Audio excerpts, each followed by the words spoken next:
हाँ, जुड़ गए हैं Gautam Duggad, head of research institutional equities Motilal Oswal financial services. Gautam ji, good morning. Good morning Anuj.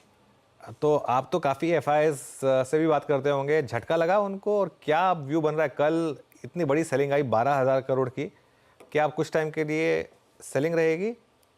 C Anuj, short term में जब तक एक क्लैरिटी नहीं आती है कि गवर्नमेंट का शेप एंड फॉर्म क्या है, कैबिनेट एलोकेशन क्या है, की पोर्टफोलियोज किसको जा रहे हैं, अलायंस पार्टनर्स को कितने सीट मिल रहे हैं, ये जब तक पूरा क्लैरिटी आएगा, मुझे लगता है इसको करीबन हफ्ता 10 दिन लगेंगे।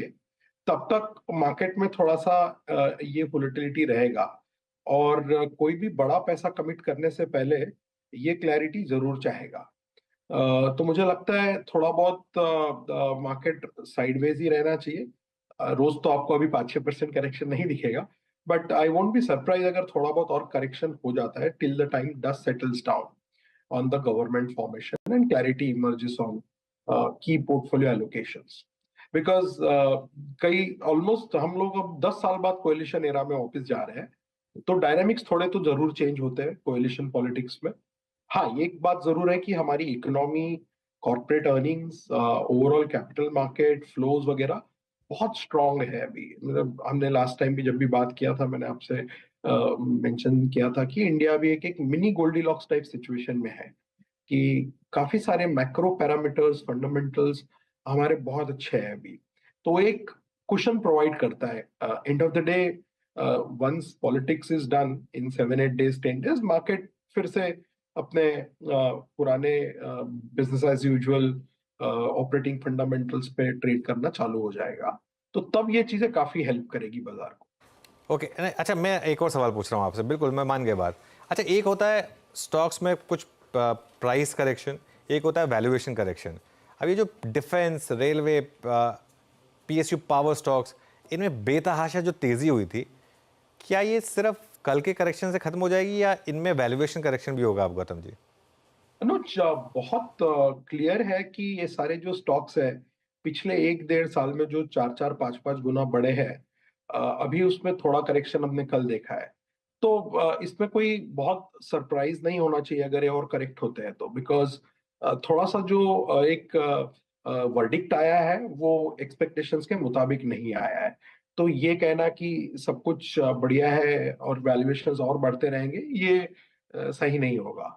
तो मुझे लगता है थोड़ा सा रीअसेसमेंट उस एरियाज में जरूर होगा कि जिनका पी 3 साल पहले 15 होता था, वो आज 40-45 पी पे ट्रेड कर रहे हैं।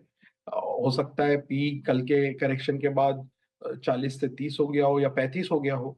But it's individual matter of opinion कि ये कहाँ सेटल होना चाहिए।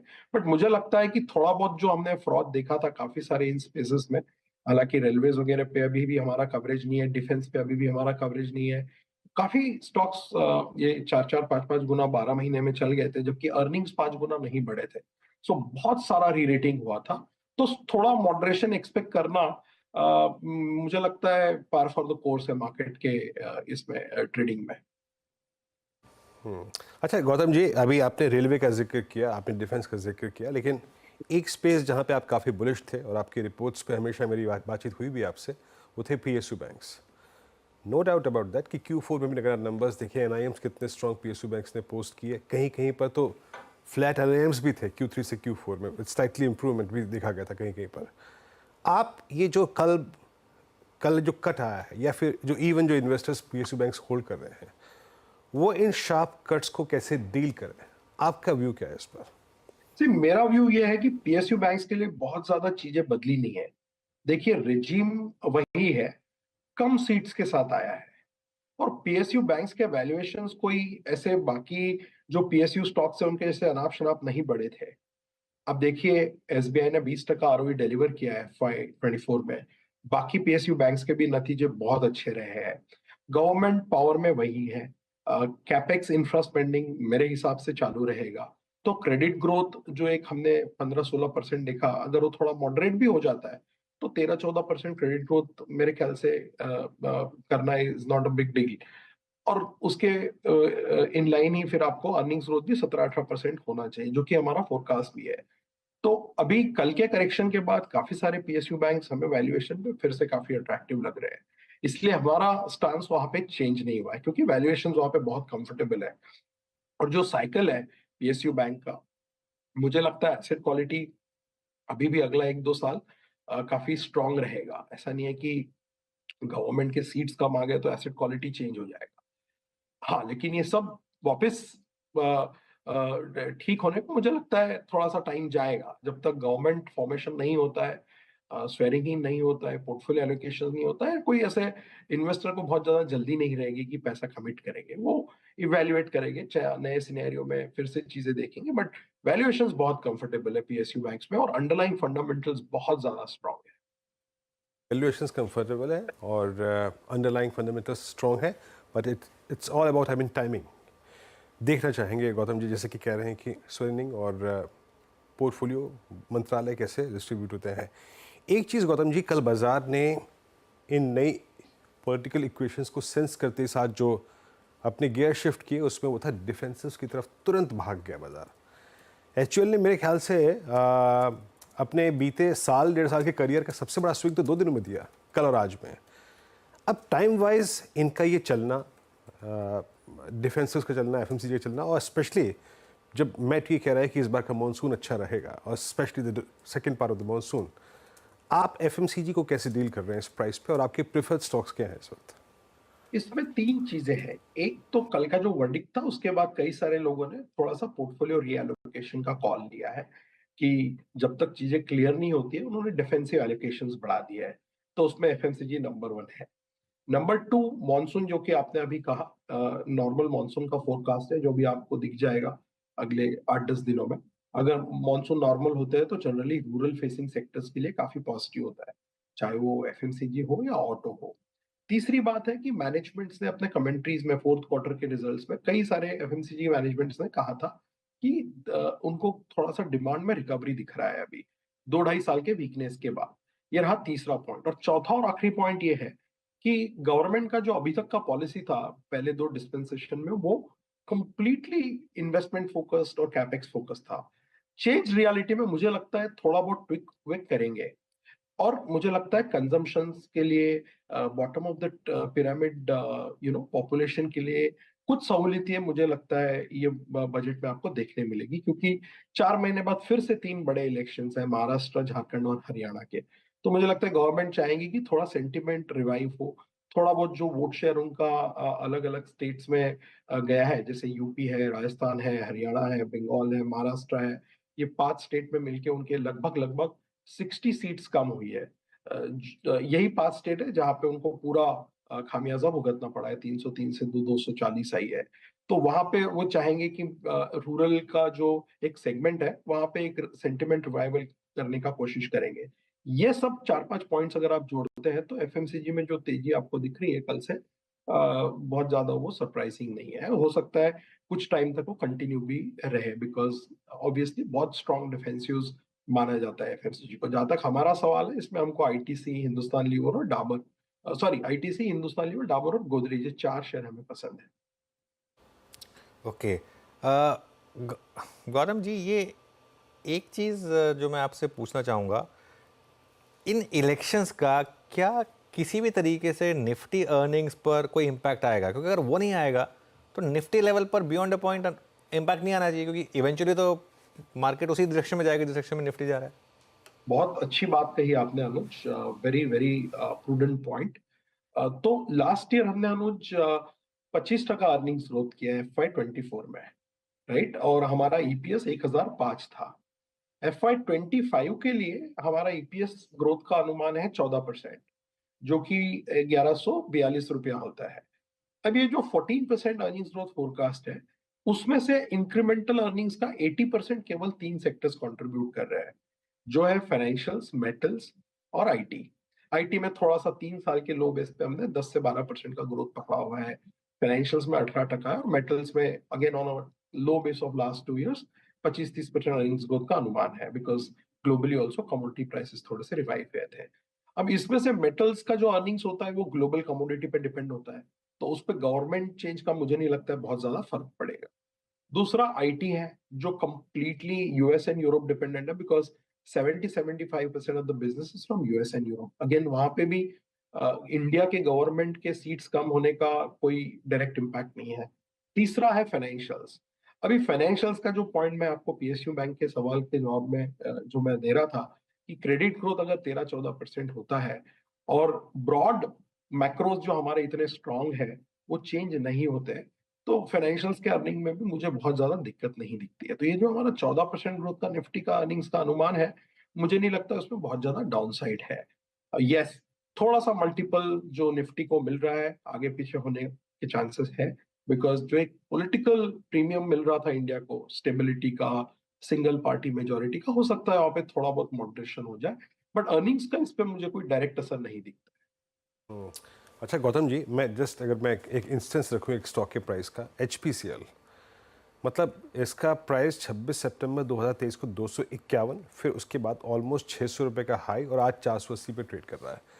अभी जो आपने इस वर्डिक्ट की बात करी, जिस प्रकार का ये वर्डिक्ट है, और जो बात आपने कही कि अब बहुत नज़दीक में 3 स्टेट्स के इलेक्शन में है, क्या इस वक्त अभी तो देखिए, अभी एक चीज़ हमारे हक में है कि क्रूड प्राइसेस 77 की ट्रैजेक्टरी में, खुदा ना खास्ता ये 90 की 95 की ट्रैजेक्टरी होती है, दिक्कत और होती है। क्या HPCL, BPCL, IOC में अगर आप अच्छा पैसा बना के इस प्राइस पर भी बैठे हैं, समझदारी क्या कहती है, होल्ड करें या फिर थोड़ा सा एक्सपोजर घटा लें इसमें? हो जाएगा ये, बिकॉज अगर गवर्नमेंट को थोड़ा बहुत पॉपुलिस्ट मेजर्स करने हैं तो सबसे आसान होता है कि आप जाके पेट्रोल और डीजल के दाम घटा दो। तो वो देखना पड़ेगा। मुझे लगता नहीं कि गवर्नमेंट उस रास्ते पे जाएगी। इतना direct and overtly aggressive populism वो अपनाएंगे, मुझे नहीं लगता ऐसा। आपने सही बात की, क्रूड के दाम कम हुए हैं 88-90 से 78-82 के रेंज में आ चुके हैं और वैल्यूएशंस भी काफी सस्ते हैं। बट अभी जो एक पूरा एक सेंटिमेंट है वो कुछ दिन तक पीएसयू शेयर्स के लिए मुझे लगता है सबड्यूड रहेगा। तो अनलेस किसी का व्यू थोड़ा लंबा है, शॉर्ट टर्म के नजरिए से मुझे नहीं लगता है इन शेयरों में इमीडिएटली कुछ होगा। तो थोड़ा वेट कर सकते हैं, ऐसे कोई अर्जेंसी नहीं है इन सब शेयरों में कि आपको आज ही जाके खरीदना है। थोड़ा सा क्लैरिटी का वेट कीजिए गवर्नमेंट का, क्या पॉलिसीज वो अपनाते हैं, बजट में क्या स्टांस लेते हैं, क्या रवैया उनका बनता है अलग अलग चीजों को लेके, capex, investment, consumption, whether they go. Because पहली बार हुआ था कि इन इलेक्शन ईयर गवर्नमेंट ने फिस्कल डिसिप्लिन मेंटेन किया और अपना फिस्कल डेफिसिट कम किया। बहुत बड़ी बात होती है ये। जो प्राय गवर्नमेंट्स इलेक्शन ईयर में फिस्कल डेफिसिट वगैरह की तरफ ज्यादा ध्यान नहीं देती है। तो ये गवर्नमेंट फिस्कली बहुत प्रूडेंट रहा है। तो वो देखना होगा अभी वो स्टांस कंटिन्यू होता है या नहीं। आइडियली वो कंटिन्यू होना चाहिए, बट जब तक बजट नहीं पेश होता है मुझे लगता है थोड़ा सा रुकने में बेहतर समझदारी है। ओके, मीनवाइल मेरे रेडार पर अब एक ही स्टॉक आ रहा है, यूनाइटेड स्पिरिट्स। कल के शानदार मूव के बाद आज असली मूव तो आज आया है, 7% ऊपर। ये देखिए, ये कुछ ही स्टॉक्स हैं जिनमें छुपने की जगह है शायद। गौतम, ये क्या मार्केट यही प्राइसिंग करने की कोशिश कर रहा है, ये यूनाइटेड स्पिरिट्स, यूनाइटेड ब्रूरीज जैसे स्टॉक्स में? अनुज, ज्यादा तो आप छुप नहीं पाओगे, बिकॉज जो आपका पोर्टफोलियो ऑलरेडी इन्वेस्टेड है अलग अलग सेक्टर्स में, वहां तो आपको इम्पैक्ट लेना ही पड़ेगा। तो मार्जिनली आप कुछ ट्विक्स करते रह सकते हैं इधर से उधर, बट मुझे नहीं लगता है कि बहुत ज्यादा आप कहीं पे छुपने के लिए पोर्टफोलियो में बहुत ज्यादा चेंजेस आप करेंगे। At the margin, थोड़ा बहुत tweaks always happens. Maybe 4%, 5% of the portfolio you may shift from capex and industrials and real estate towards consumer, IT and pharma maybe. But beyond a point, उससे ज्यादा आप, मुझे नहीं लगता है कोई portfolio manager इतने बड़े changes इतने जल्दी कर पाएगा। सिर्फ बात इन स्टॉक्स की नहीं है। अगर आप मतलब लीवर देख ले, एफएमसीजी इंडेक्स लेकर आइए एक बार जरा। एफएमसीजी इंडेक्स, ये क्या हो रहा है वीरू? ये बेसिकली एक तो छुपने की जगह है, एक जहाँ पर वैल्यूएशन कंफर्ट है रिलेटिवली, ठीक है ना। जैसे एशियन पेंट्स फॉर एग्जांपल, अब उसका वैल्यूएशन अपने मीडियन से नीचे आ गया है। या फिर लीवर है, लीवर भी पिछले अपने हाई से काफ़ी करीब। पिछले 6 महीने मैंने बात ही नहीं करी इन स्टॉक्स की, कहाँ बात करी इन स्टॉक्स की। तो ये बेसिकली अब मार्केट उस चीज़ को प्राइसिंग करने की कोशिश कर रहा है। अच्छा गौतम जी, अभी FMCG पे बात हुई और ऐसा ही प्राइस डैमेज IT में हुआ था। आप US में नैस्डैक की परफॉर्मेंस देखी और हमारे निफ्टी IT की परफॉर्मेंस देखी। इवन आई थिंक एक दिन पहले, इस वर्डिक्ट से पहले, निफ्टी आईटी आई थिंक सितंबर 2023 के बाद सबसे लोवेस्ट ट्रैजेक्टरी में था। आईटी पे अब क्या अप्रोच रखनी चाहिए in comparison to I mean जो बाजार में अब हमारे साथ हो रहा है, या फिर जो स्क्रीन पे हम रीड कर रहे हैं, बाजार कंप्लीटली लैच ऑन कर रहा है अपने आप को एफएमसीजी की तरफ, उसको ग्रैब कर रहा है। डिफेंसेस में ही आईटी पर जहां पे प्राइस डैमेज पहले ही काफ़ी हो चुका है, अब आपका व्यू क्या है? नहीं, आईटी में थोड़ा सा बिजनेस को लेके भी एक ग्रोथ को लेके भी कई सारे मैनेजमेंट्स ने ये क्वार्टर के कॉन कॉल में हाईलाइट किया था कि शायद फर्स्ट हाफ में बहुत ज्यादा ऐसे पिकअप या सिक्वेंशियल इंप्रूवमेंट की उम्मीदें नहीं है। But IT is also defensive, cash flow generating business है, free cash flow generally 80 to 100% होता है प्रॉफिट का, पे आउट्स बहुत स्ट्रांग होते हैं, एवरेज 75-80% पे आउट्स होते हैं आईटी सेक्टर में, एटलीस्ट टॉप 5 आईटी कंपनीज में। जैसे कि अनुज अभी कह रहे थे, जो लार्ज कैप आईटी कंपनी है वो पिछले 2-3 साल से एकदम साइडवेज टाइप मूव उन्होंने दिया है। उन्होंने रैली में ऐसा कोई बहुत ज्यादा पार्टिसिपेट नहीं किया है। मुझे याद नहीं, बट मेरे ख्याल से इन्फोसिस का जो आज का भाव है वो अक्टूबर 2021 के भाव से अभी भी शायद नीचे ही है। आप शायद कंफर्म कर सकते हैं। सो उस हिसाब से अगर देखें तो थोड़ा बहुत एक डिफेंसिव ट्रेड के हिसाब से आईटी भी अपने आप को प्रेजेंट कर सकता है, बिकॉज कंज्यूमर का जो इंडेक्स में वेट है वो 10% है, आईटी का लगभग अराउंड 12% है। तो जिसको भी कंज्यूमर महंगा लगता है वो शायद आईटी की तरफ जाएगा, जिसे लगता है कि कंज्यूमर और आईटी में ग्रोथ कम है बट फिर भी डिफेंसिव एलोकेशन चाहिए, वो हो सकता है फार्मा की तरफ जाएगा। सो ये 3 सेक्टर थोड़े से डिफेंसिव एलोकेशन के लिए काफी उपयोगी साबित हो सकते हैं। बिल्कुल गौतम जी, बहुत बहुत शुक्रिया और आज हमारे साथ जुड़ने के लिए। और